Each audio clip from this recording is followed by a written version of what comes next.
there. Welcome back to Water Nerds. So excited to have you with us today and to have a special guest in-house. Super excited to have her.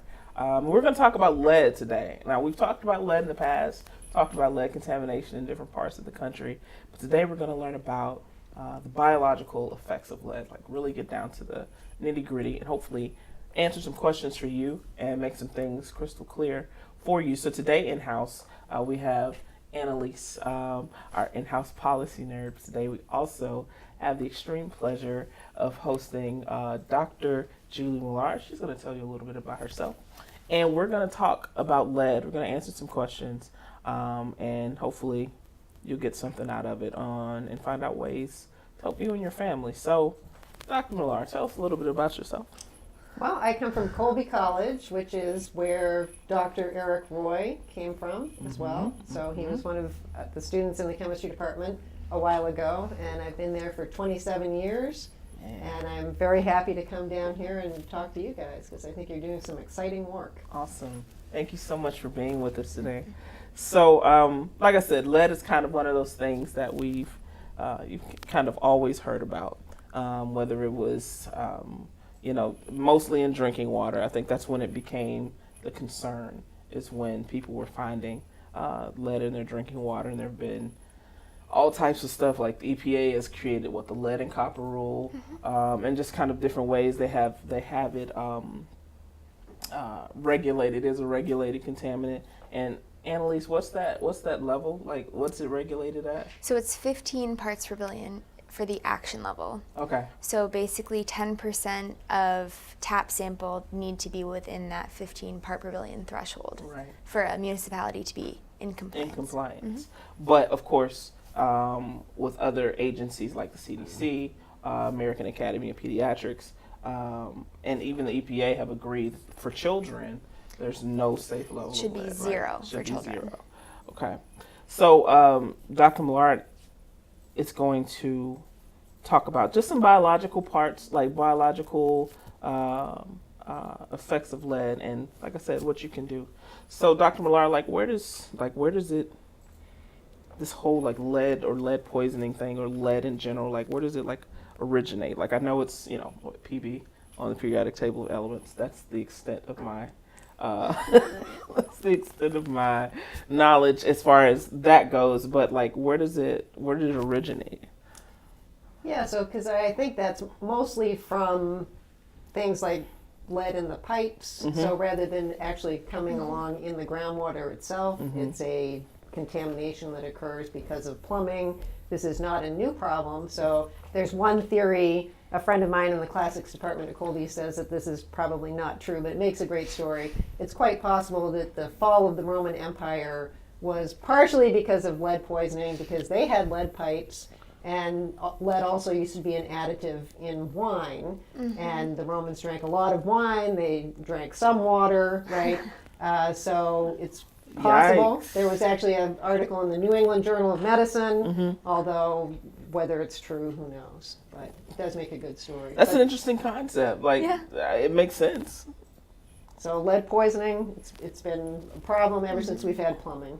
Right, essentially. So lead, like you said, lead is not one of those naturally occurring things in water. Like we talked previously about arsenic, which occurs naturally. Lead is not one of those things. That's right. Okay, excellent.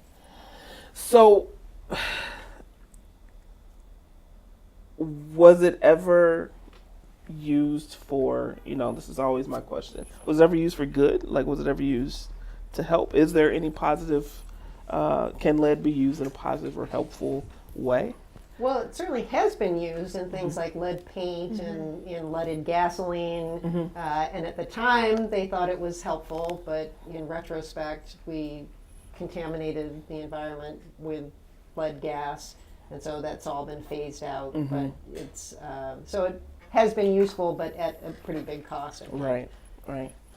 So so how it was used historically? How is lead used now? Besides in pencils? How is lead used at this point in time? Well, there's, I think it is under the Safe Drinking Water Act. There can be a very, very small percentage of lead in pipes, and that's just kind of constant across, pipe manufacturers and people who are making the fixtures, I think it's like 0.25% is allowable. That's like the allowable level for a pipe to be lead free. But that's just one example. I don't really, do you know of any other that it's still I do being not. used? So I'm wondering, do they just completely phase it out? Yeah, other than the lead fixtures. I mean, like in 1986 is when it was phased out of lead pipes, and I think that lead paint came a few years prior to that. Okay. So at this point, now what municipalities are attempting to do is, well, I guess the ones who can, what they're attempting to do is like replace the service pipes. And I think they do it based on how much lead, is in a pipe. I don't know how they manage which pipes to get rid of, but they're trying to get rid of lead service pipes and replace them with service pipes that have little to no, because the pipe still might be made of just like a very small amount where it wouldn't get into the water.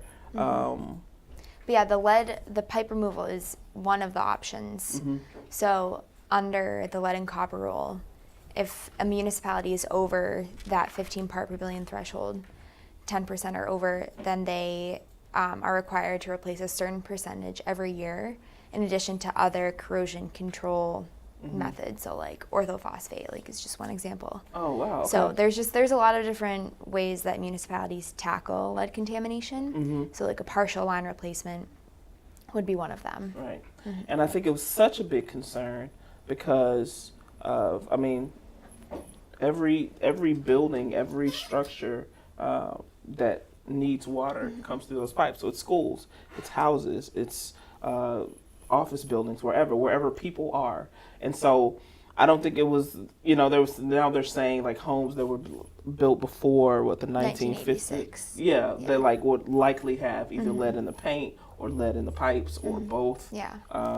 And versus now, which I think they're kind of just trying to do damage control and trying to, do as much as they can. But so that would lead to the question, low levels of lead exposure, like exposure to low levels versus exposure to high levels. So like exposure to low levels of lead, what does that look like long term? I think lead is a substance that it's really not safe at any level. So it's not a good idea to be exposed to lead even at low levels long term. Right. Depending on your age and things like nutritional status, you absorb lead differently. So children absorb lead much better than adults do, which is a problem. If you have a diet that has things like iron, the iron can outcompete the lead for absorption, so that's why nutritional status plays a role. But because lead can be absorbed and then stored in the body, the low levels over a long period of time can lead to quite a toxic dose in the body. So why is it that children absorb lead better than adults? That's an excellent question. I think that probably has to do with body weight, for one. Yeah, and also maybe something with like the bone density, like we were talking about. Well, they actually absorb it at a higher rate. So about 50% of the lead that passes through their intestines gets absorbed. It could be that children have more transporters to get it in. I don't really know the answer to that. But it's important for children to be able to take advantage of any nutrients that are passing through, right? So they're kind of open to a lot of stuff. I think that might be the case. Yeah. Wow. So so now they have, I think more and more municipalities are offering free lead testing, or if they know that kids or families or whatever have been exposed to lead, they're doing like blood tests and stuff like that. But is that like, you just talked about absorption, and when lead is absorbed, like does it automatically go to the blood? Like does it? Yeah, so it does go to the blood, but the blood circulates throughout the whole body. Right. And so it comes into contact with soft tissue, like your liver and other organs, and the lead can get taken up by those tissues and be stored in those tissues, and it can also get taken up by bones. So bones are a pretty, let's call it stagnant form of lead. So once the lead is in the bones, it sits there possibly for years. Soft tissue turns over more rapidly, so the lead that's in the soft tissues will be released. The lead that's in the bloodstream, because blood cells turn over pretty quickly, 6 weeks to 8 weeks in the human body, that will turn over. So if you're just measuring blood, and say you were exposed to lead 3 months ago, and you're just checking the blood, that lead could be gone from the blood, still in the soft tissues, still in the bones. And the bones will just accumulate more and more and more over time, which is okay as long as it stays in the bones. As long as it stays in the bone. So that means that a lot of the blood tests that have been done, like to test and see if lead is there, may not be an accurate. That's correct. Wow. So is there a way to get rid of the lead in the body? Does it? So you can be treated with, there are chemicals called chelators, so chelator comes from the word claw. And so a chelator can act like a claw, grab hold of certain metals. You can use them to treat arsenic poisoning or lead poisoning. And different chelators will react with lead that's in the blood versus in the soft tissues. And so if you gave a combination of these treatments, one to get it out of the soft tissue, one to get it out of the blood, then you could reduce the body burdens. So if you had acute lead poisoning, so someone came in and they'd eaten a bunch of lead paint that you knew about, then you could treat with chelation. The problem in the bones is that it's locked up there, but at certain times of your life, you may be remodeling your bones. Bones are constantly breaking down and building back up. And so, postmenopausal women, so women of about my age, are going to be breaking down bone, and they can be releasing that lead back into their system that had been sitting quietly there for decades. And so that's when it becomes dangerous. That can become very dangerous, yes. And you wouldn't necessarily know that you had been lead poisoned, right? Because it's all from within. So why you would seek treatment, and the symptoms of lead toxicity are quite insidious. You might not even know that that's what was going on. Because the symptoms could be attributed to something else. That's right. Yes. Okay. And you can't reverse. So there's neurological damage that occurs with lead toxicity, and you can't reverse those symptoms. So if you had a child who had grown up drinking a lot of lead water and it was affecting neural development, even if you were to treat that child to remove the lead, the damage has been done. has been done. Wow. So what do we see in kids that would imply that maybe there was some exposure to lead? Like what are some things that we would see in kids? Because you mentioned neurological damage. I think you've mentioned something about developmental problems mostly. I don't know if you have any other. Well, so lead is it's a tricky little element because it mimics a lot of other metal ions in the body. So calcium, which is one of the reasons why it gets linked into bones, calcium and zinc, and it also binds to sulfur groups in proteins that do essential tasks in the body. And so one of the problems is making new blood cells. And so you knock out a key protein in that, so anemia and fatigue would be a result. I think it's the calcium mimic activity that affects neurotransmitters in the brain, which leads to neurological deficits. So I think personality changes, erosion of IQ, things like this, with chronic low-level lead exposure. Higher doses would lead to more obvious effects, vomiting and that kind of thing. But low levels, I think it would be sort of small effects over time that would be cumulative and irreversible. And so would these look the same in adults? Like the impact that it has on kids, would it look the same in adults, or would it depend on? I suspect if you were an adult and were exposed to lead, a lot of your neural development would have already taken place. So I don't think you would have that same permanent neurological deficit that Right. would occur. But there would certainly be other effects.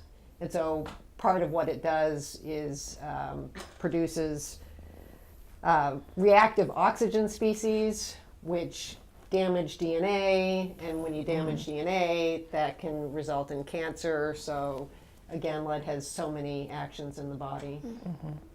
So is damaged DNA, is that irreversible?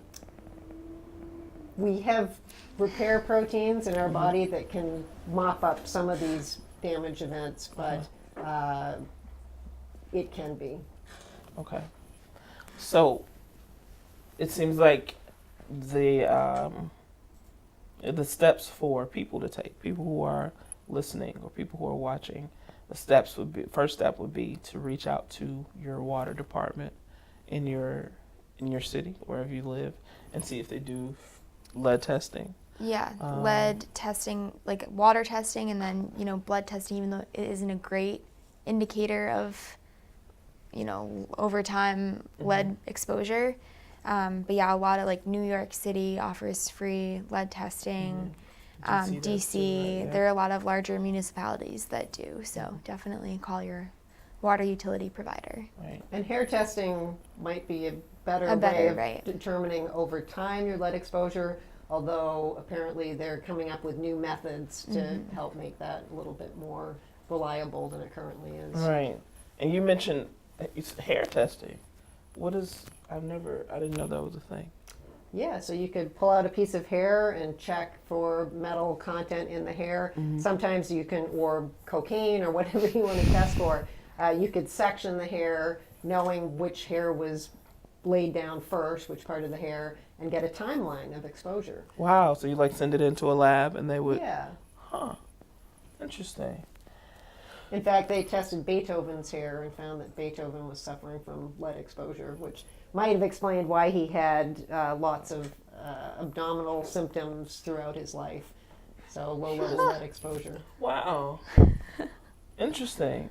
So what did they find, was it like, where did they find that, what did they think the lead was sourced from? Was it like the piano keys? Or where did the lead come from? Did they, Lead paint at the time, Paint probably. and Yeah. lots Maybe. of products that had lead in it, and wine. So lead is a sweet compound, and so it was added to wine probably illegally. Beethoven was a big wine drinker, oh. like those Romans. Oh, wow. Goodness gracious. Well, you heard it here first, folks. Don't drink wine. But it is important for you to reach out to your water department. And if you haven't already gotten your water tested in your home, to see if they offer it. Some, like you said, some municipalities do, some don't. But in the meantime, I think that's a logical next step. Just if you have concerns about lead in your drinking water, or if you've seen stuff in your local newspaper about something about lead in water in schools, or just replacing service pipes, definitely something to look into, and a service that may be available to you for no charge. Thank you. Wow, for that conversation. It was really, really insightful. A lot of information there. I hope we answered some questions that you have. If you have any other questions, you're welcome to email us at hello@hydroviv.com, or you can visit our website at www.hydroviv.com and click on the live chat feature so you can talk to a live person, one of our in-house water nerds. They can answer any questions that you have about water quality in your city, in your area. Thank you so much for watching. Thank you, Dr. Maillard, for joining us today with a lot of information. A lot of information, yeah. And Analies, always, for joining us. And thank you for tuning in. This is Water Nerds.